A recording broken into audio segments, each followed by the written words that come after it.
এটা একটা প্যানকেক, এই একটা ভাজা হচ্ছে আর রেডি করা আছে, আর কতগুলো হবে। পুরো ফুলের মতো হয়ে গেছে, একদম ফুলের মতো দেখতে হয়েছে। বাটার ব্রাশ করে দেবো।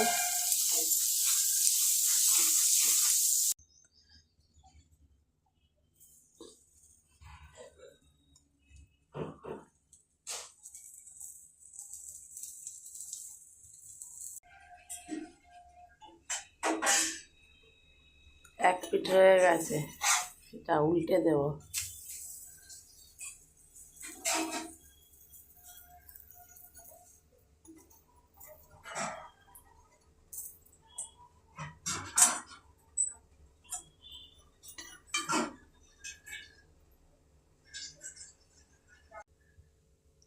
গোল বাটির মতো হয়ে গেছে।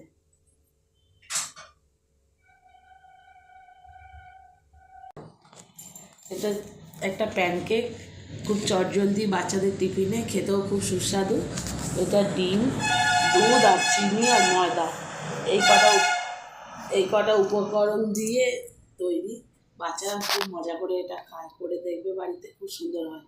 তার আগে একটু বাটার ব্রাশ করে নিয়ে আর গোলাটা রেডি করে দিয়ে এটা দুপিঠ উল্টে পাল্টে ভেজে নেওয়া।